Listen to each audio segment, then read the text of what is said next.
The very last thing I want to do in this quick resource is to go through how to draw a tree diagram, because the course never really gives you the option to draw one yourself, but being able to draw a tree diagram is really helpful, especially when you're thinking about which tree diagram correctly represents a scenario.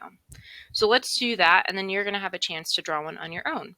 So here we are drawing a tree diagram that represents drawing a card and recording its suit.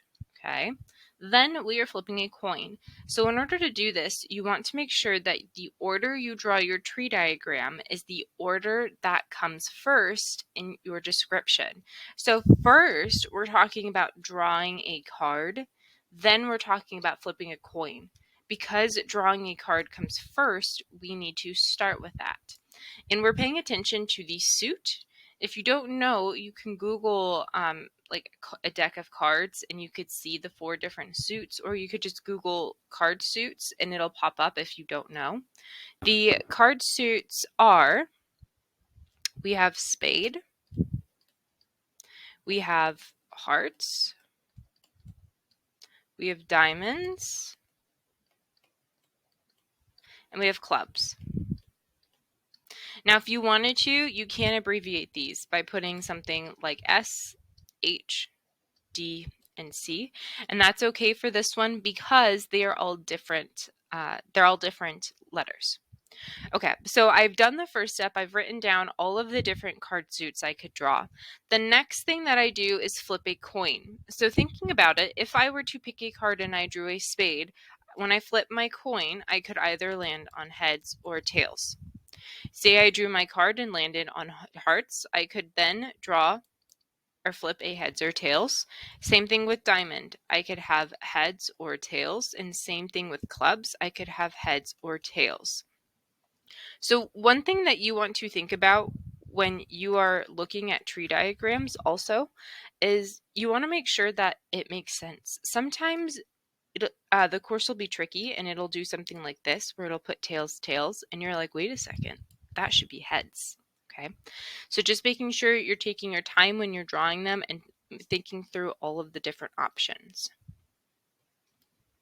This next question says that a spinner has 3 sections, red, blue, and green. We want to draw a tree diagram that represents spinning the spinner and then rolling a dice. Okay, so the first thing we're doing based off my scenario is spinning that spinner, and it tells me the 3 different sections are going to be, let's do this one going down. So we have red, green, or blue. And remember, tree diagrams don't always have to look like this one here. How we were dealing with this tree diagram, that was a circle. You could also do them up to down. So starting with the top row is my first, so spinning my spinner, then rolling that dice. When I roll a dice, I could roll any number 1 through 6. So if I were to spin a red, I could roll a 1, 2, 3, 4, 5, or 6. Say I spun a green, I could do the same thing. 1, 2, 3, 4, 5, or 6. Same thing if I spun a blue. 1, 2, 3, 4, 5, or 6. Oops, the 6 looks a little floaty. Same with the 5. There we go. So this is a possible tree diagram for this scenario. It doesn't have to look exactly like this. You could have done it this way, where you had your red and you went like this. That would also count. I just decided to do it this way to show you guys another way that you could possibly draw it. So the main thing here is that you have your order the same. So your branches should lead out from the colors and they should go to a number. Okay. So those are 2 quick examples of how you draw a tree diagram.